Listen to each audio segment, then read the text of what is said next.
Bog Fright Night is a haunted wagon ride that goes through the woods and the bogs. The Onset Youth Center, the Mass Children's Relief, and the Wareham Public Schools thought up to get the kids involved in a community service project.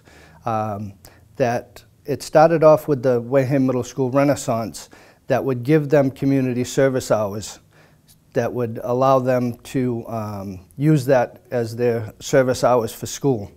It's about a 1.5 mile route, and along the route there are a series of scenes. There are also in between the scenes what we call wanderers. They're individual adults who come out and do things unexpectedly. A lot of the scenes are set up beforehand, that we bring stuff in, set things up, set up electricity, set up props, build different props, and try to get the parents and the kids involved and use it as a family-oriented event. And we have a minimum of 6 scenes, large scenes and smaller scenes that are for kids, and they are manned just by school staff, families, and the kids. We don't do anything unless we know the kids are safe out in the field. We get a lot of help from the kids and from the parents of setting up the props,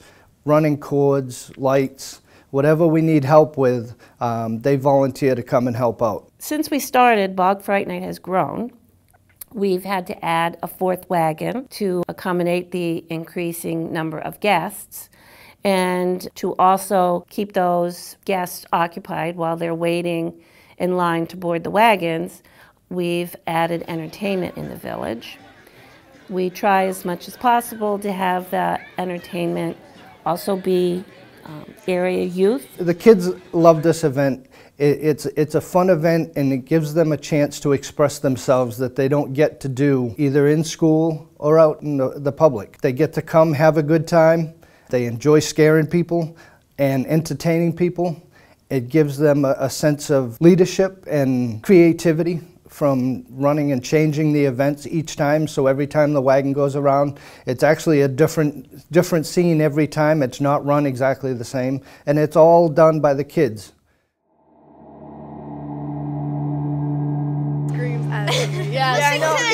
Listen to the screams that give us a smile on yeah, our face, and you know? I like it when they like cry and they go like this to their mom. I know, they go. That's like the favorite part. Scaring people. Yeah, I like the reactions. Being a pirate, you see, sailing these 7 bogs, scaring these nice people. Being bloody. Seeing Scaring people's everybody. reactions when we scare them. Pretty funny. All the scaring. Yeah, Scaring scary, people. like the rush of Get off my excitement. territory. Like when someone comes by, we usually go rah! Like when I go Things jump out at them. I think the things that pop out are really scary Yeah. and fun. Probably jumping out and scaring people over there. Probably having fun. Yeah, having fun with friends, getting to scare Yeah. people. That's fun too. Getting to scare people and make them scared after. Scaring people. Scaring. Yes. And having fun. Scaring people, scaring everyone. Yeah. My dad Took a knife and went. My dad just did my Squirted blood on them. Yep, my dad did my face paint with all the blood in. I don't know. Just bloodied costumes Everything. up with fake blood. Tried to rip everything. Makeup.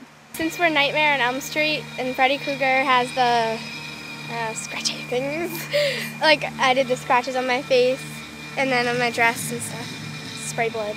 We grabbed a couple of stuff and made pajamas and Yeah. I just Layered grabbed a some lot. stuff for my parents.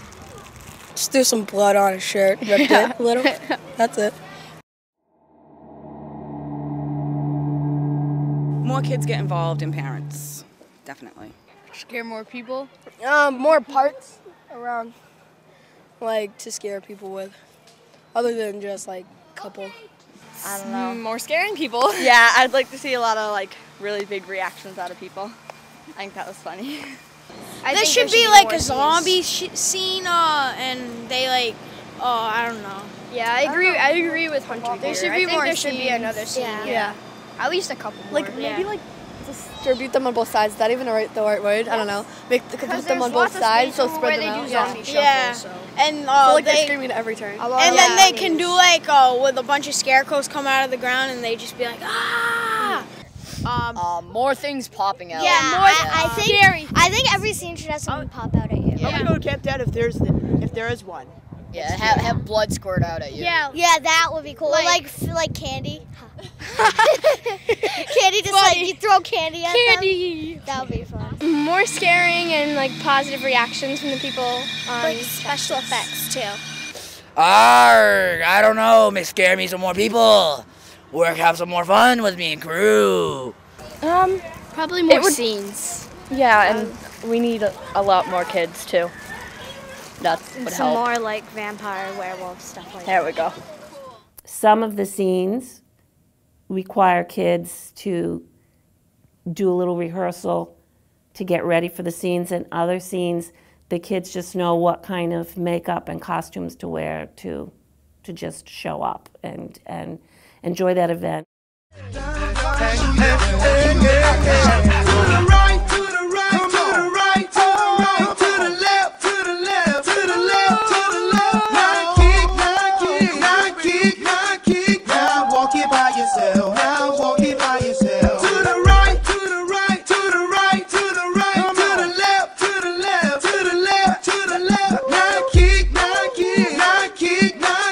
Now walk it by yourself. Now you see what I'm talking about. I represent for the dirty South, where we're known for swinging out. I'm gonna show you what I'm talking about. Down, down, show you that. Down, down, show you that. Let me see you do the. How did you practice for the zombie shuffle? Well, I came after school one day and we practiced it with a couple of people. I choose the zombie shuffle because I thought it was going to be fun because I know how to do the Cupid shuffle, so I thought it was going to be easy to do the zombie shuffle. I'll probably be wearing some like ripped up clothing and like green makeup. The Bug Fright Night organizers are always looking for fresh meat to help us out.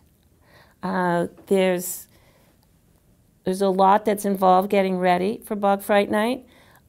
People can help out just the nights of. We always can use volunteers the nights of the event. You don't need any experience. I'm living proof of that. There are people there to help you to put all that kind of stuff together. It's a lot of work, and it takes a lot of people to get the job done to make this a safe event for the public and for the kids. So if you would like to contact us to be part of any aspect of Bug Fright Night, we certainly could use any and all expertise. This year we are additionally challenged. Usually we are on a hiatus right now until, say, mid-February, but we will be needing to find a new location. I'd like to thank Makepeace for allowing us to use their facility as the home for our Bog Fright Night. As of next year, we are going to have to find a new home. So we're trying to reach out to the public to talk to people and see if we can find a new place to run the wagons out through the woods to have another Bog Fright next year. And like I say, our #1 priority is the kids, and we need to find a safe place that we can run wagons and keep the kids safe out in the woods and bring it back another family event like we did this year. If you know of any place or have any place that you'd like us to come see that might be able to be used, feel free to contact us.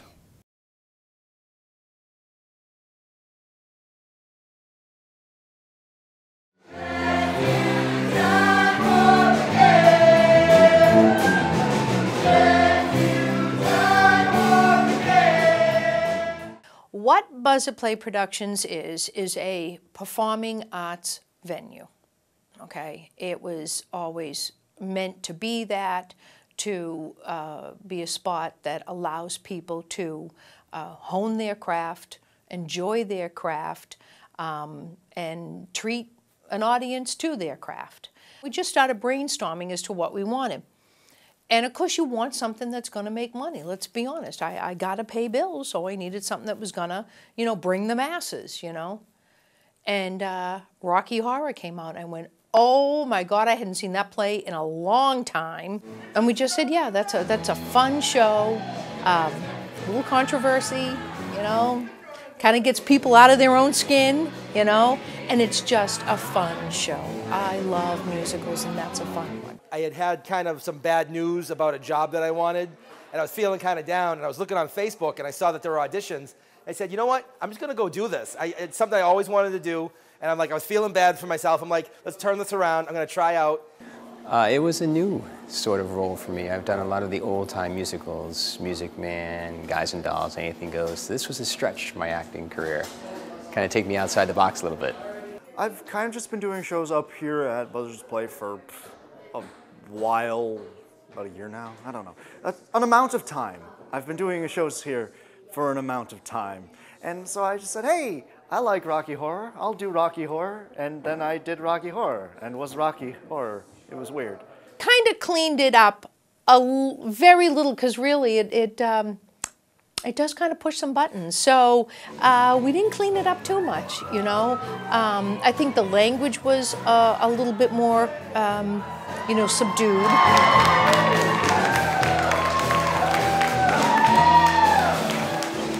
I auditioned for another character who was more covered up and there were less physical involvements. But Corinne felt I would be appropriate for Janet, and because maybe I'm more innocent, that would work in my favor and be more believable. So she was really flexible about that and didn't want me to do anything that made me feel uncomfortable. It's a part that is certainly out of the box as far as portraying you know, a transvestite from transsexual Transylvania. Never quite done that before. So that presented a good challenge from a character playing acting standpoint. There were obviously a number of challenges based on the role that Brad has to do. The nice part is I've acted with a number of these folks before, so the comfort level was a bit higher. So when I had to stretch outside the box and go into that outer comfort zone, it was a little easier. We could joke around. There are parts in Rocky Horror that, because of the time period, a little risque. Some people would say a little different in color. So because of that, I had to be very comfortable with not only my acting abilities, but the people around me. And we had to kind of bounce off each other and say it was just really okay to have this kind of fun in acting. You know, Frank is a little complicated. He's not just a warped transvestite, but I mean one of the interesting takes on it that my wife told me is that I had read about this is like people look at the getup that we wear and they're like, this is just what Transylvanians wear. It's just like you're wearing jeans and a hoodie, you know? This is our jeans and a hoodie, and that's why, you know, we don't think of it as dressing, you know, crazily or provocatively or whatnot. I did have some people say that it was one of the better productions that they had seen, considering it had been, you know, had been put on in the last couple of years, but they said they really enjoyed our production very well. You as an audience member, as I said, you want to be entertained, okay? Maybe you secretly harbor those feelings that you would love to, you know, be able to do something like that, but if you can't, then you want to sit in the audience and you want to be entertained. You want to feel. We like to be entertained, okay? Well, somebody has to do it. Well, luckily there are. There are people that are born to do that. That either want to make people laugh, want to make people feel something, you know, they want to engage them somehow. And the performing arts does it. Maybe people can't get up and afford the ticket prices in Boston, but, you know, to come here from something reasonably priced and a quality production, you know, it's just something that's going to expose a lot of different people to a culture that they may not have, you know, means to see otherwise. It helps give the people like us the opportunities to have spaces to perform in and provides venues for that. You know, the Cape and Islands and, you know, sort of the Southeast Massachusetts has a lot of really active community theaters, and there's a lot of people that you know, wouldn't be given opportunities to do regional or semi-professional, professional type theater. That just, maybe they don't have the time, or they just haven't had the opportunity to, you know, groom sort of their abilities and talents and whatnot. Society is so fast-paced and so reliant upon media and electronics and so left-brained. It's nice to kind of just come, sit back, get a nice dose of the arts, get the right brain kind of fueled up and say, you know what, there's so many other things out there that we can do to just kind of experience what the world has to offer. You know, and the community theater is fantastic. You're taking quote-unquote indigenous people and bringing musicals or shows here that a lot of the times people are not even exposed to. You know, we're doing shows that are, in this case, what, 30, 40 years old. And some people never even heard of it, some people have and just forgot it. And some people are just able to say, wow, you know, I remember that when I was a kid. And wow, it's right here in my backyard. I don't have to go up to, you know, whether it be Boston or New York, whatever. Now it's just right here. Please support Buzz It Play Productions because that's what we're trying to do. All of us here, there's a reason we do it for free. You know, it's because we all love it. So, you know, we're out here working, rehearsing for weeks and weeks and weeks and weeks, all for nothing. Because that moment when you get in front of the audience on opening night and every performance is different and it's electric and you get off stage and you're just tingles down your spine. There are a lot of people who love the arts and love performing, but it's not realistic for them to make a living at it. And so it's just a way to support people doing what they love, and also a good way to just see good theater in your own community instead of having to travel.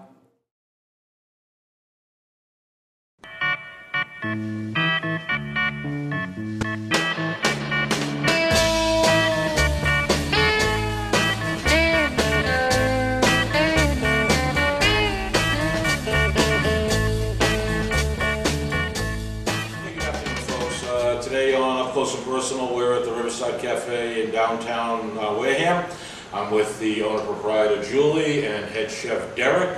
Julie, Derek, thanks for taking time to be on the show today. Thank you for having us. Thank you. Thank you very much. Good. So as the owner and proprietor, is this something you've been doing a long time? Is this a new venture for you? Have you had other restaurants?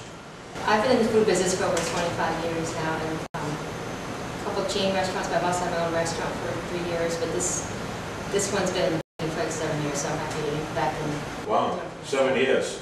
Yeah, great. Well, welcome back into the business then. How about you, Derek? How long have you been in the business? Well, I've been in the business for 8 years. Okay. But I've been cooking my whole life. So did you grow up in a active family where you cooked a lot at home? Is that how it all started? Yeah, my mom every night had big meals for everybody and stuff like that. So yeah, pretty much. Cool. I've always had big meals, big hearty foods. You've done some really great decorating here. It's all your inspiration. No, my mom decorated, and just I'm more the cook and doing the food part of it. My mom did all the decorations. Now, I've had breakfast here, and I have to say the food is great, but I think it might be a little different than what a lot of the locals might be used to. You bring a decidedly more interesting approach to your cooking. Is that something you've done consciously, or is it just the way you do things? I think Derek and I kind of work together and figure out our specials each day. Every day we work on the specials. Even our recipes, everything's homemade, so we take everything fresh ingredients. You know what I mean? So nothing's like canned or frozen, nothing like that. Well, you can tell because, for instance, I had the hash here for breakfast one day, and it's very different than any hash I've ever seen, and in a very good way, because you're not looking at something that kind of looks like processed, food. It's obviously it's fresh corned beef, and it's shredded, and it's got the potato in it, and so it's like I said, I don't think you'll find another restaurant that takes quite the same approach, so I congratulate you on that. We do different specials. We do roast turkey, we do the hash, we do meatloaves, anything the soups are homemade. So each day we just discuss. Yeah, every day we talk to each other like, hey, what should we go with today or tomorrow or during the week? We try to bring more hearty dinners and stuff like that, and then we have our breakfast. We like to take the approach pretty soon we're going to be hopefully working at staying open later, and be going with like more burgers, more dinners, stuff like that, having like early bird dinners almost. Do you have anything planned for for the Thanksgiving holiday? Are you going to be doing anything, you know, more with the turkey and the cranberry sauce and all that? I mean, we already do the roast turkey, but we will be open Thanksgiving till at least 11 o'clock, especially for our regulars that come in every day and want to come in and get breakfast. Nice. And then the rest of the week we might have extended hours for Thanksgiving. Yeah. So, you are relatively new to the area, or how have you found business? Have you developed a decent following? This has been great. Yeah, this has been great. Everyone's very polite. Everybody always leaves with a smile on their face, and that's all it means to us, you know what I mean? Basically, we just like to make hearty food that people like and people love and won't leave feeling sick. And they enjoy coming here. They'll come in and talk with their friends, and the people at the counter will talk to someone at the table, and it's nice. It's like a giant party, everybody's laughing. Yeah, it's awesome. So is it kind of like cheers with the alcohol? Yeah. But with the coffee, yeah. More with coffee, yeah. Yeah, definitely. Well, like I said, I mean, it certainly has a very homey feel to it. The decorations are wonderful, the colors are warm and inviting, and you know, I've had the food, so I know the food is good. So I really think you've got a nice recipe for success here. I certainly hope it continues. Well, basically, I just hope that you come around and you enjoy the food, and every time that you come in, we hope that you have a smile on your face. We get it to you as fast as possible. As soon as you get it, you sit down, you get your food, hospitality, enjoy great food, and just fill your belly. That's. If there was one thing you had to say is your absolute specialty that you love to make and people really love, what is it? Oh wow, that's so much to choose from. I'd say right now it's the roast turkey. And yeah, I love doing that. I love making my hash every day. I really do. Oh, yeah. I do. I enjoy boiling the potatoes every day. And the pumpkin pancakes, people love pumpkin pancakes. Pumpkin pancakes, that sounds interesting. Yeah, the cinnamon swirl French toast. Yeah, pumpkin pancakes topped with pumpkin ice cream. You can't beat that for breakfast. Yeah, we have that, yeah. Wow, that might be a pumpkin overdose for me. It sounds like a wonderful way to go, though. Julie, Derek, thank you very much for your time. Thank you very much. And thank you for watching Up Close and Personal. See you next time.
Thank you.